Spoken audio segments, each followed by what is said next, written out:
Well, today is January 4th, and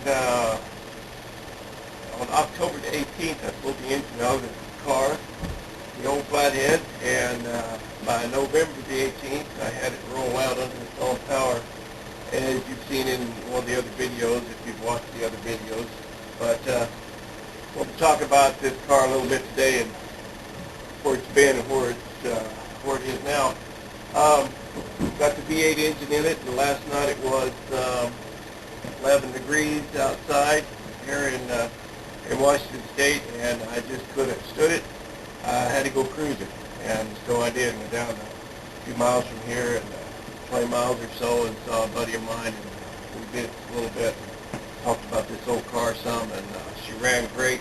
Had to do some things. I had an overheating problem, and I built a fan shroud that really took care of that problem. It probably won't even come up to thermostat temperature without some cardboard in front of it, but that's okay. I'd rather have that problem than to have it overheat. So my neighbor brought down some, well, they'll probably look better on the other side, some lake pipes. Good old Jack has gave me a lot of parts for this car. I got the car from him. I did some trading.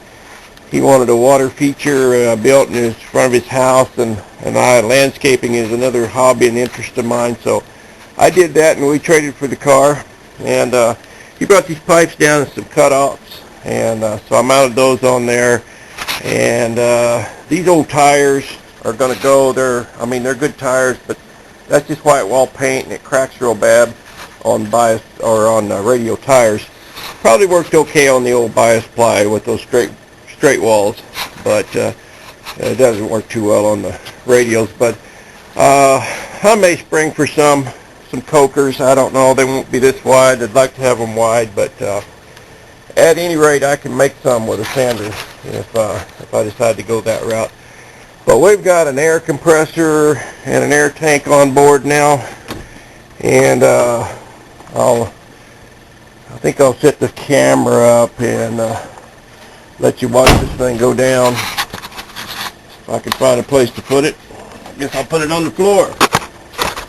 Okay, we'll give that a try. See what happens. If this will work.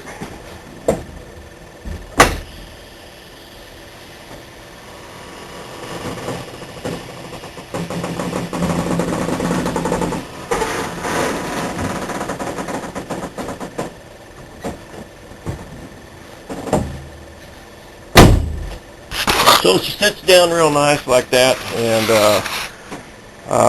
another thing I wanted to show you that it's not in the other video clip is I was able to retain this. This car originally had a 3 on the tree, a 3-speed transmission with an overdrive, and the shift was up here. And so what I did was I built some linkage for my automatic transmission, and I kept this shift lever, and so you kind of have to shop around for the gears, but you can find them, and it's kind of nice to just have that, and instead of building a shifter and have a big hole in the floor or whatever. So another thing that's pretty neat on these old cars, since it was a 3-speed, I know you can't see in here very well. It's kind of dark. Should put some light in here, but I'll do that next time. Anyway, start these, you push the clutch in. And I'm going to do that right now. I don't know if you can see, but here's my temp gauge. But that's all you did there. Starter button was under the clutch. And that's how you start them. And I have some air cylinders, small cylinders mounted on, I'll pop the hood here, mounted on underneath.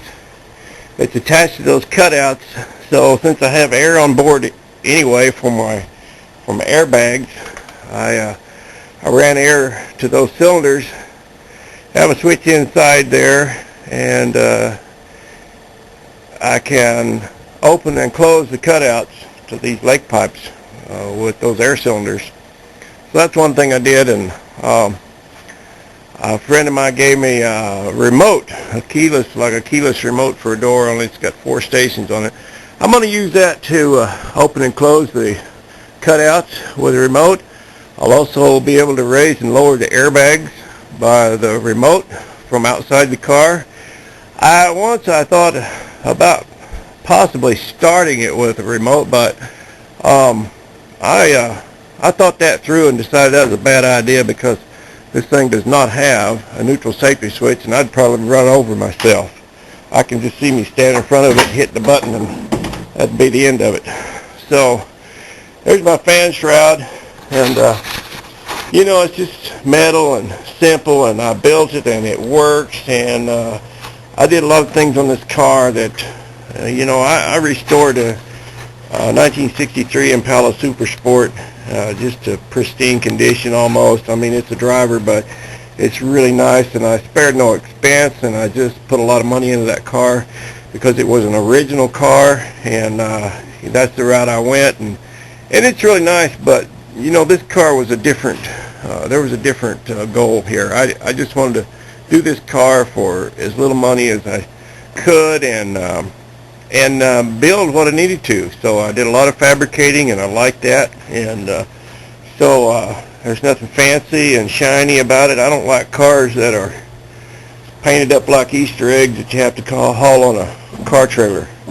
I like cars you can drive, and the only time this thing's going to see a trailer is if I take it out and break it, have to haul it home, and that could happen because I am going to drive it. Got the amber fog lights on there. Oh, got a big old air horn that's going to go probably not on the car, but under the car, under the hood somewhere. She's a beauty. Anyway, since I have air on board, I'm going to do some things with air. Got another friend of mine upholstered the seats for me, and so we're going to do the door panels. I'll probably work on those some today. Oh, another thing I was going to show you, it's kind of fun, is this thing has it's like a roll top desk, a little chrome slider that comes up, and I don't know, I may mount my gauges in here, but I've got a radio dial that fits in there, might fill the hole, but it's my ignition switch, and I've got my air compressor switch, and I've got a fog lights, and I'll probably run my exhaust cutouts, maybe put those switches in there. Got a little fire extinguisher in there. And I don't know, I just had a lot of fun with this car, and love this instrument cluster. It's there's no gauges on the dash. It's just a flat dash, and all your gauges are right in this little instrument cluster, this speedometer. And that's something else I'm going to do probably today, is hook up the speedometer.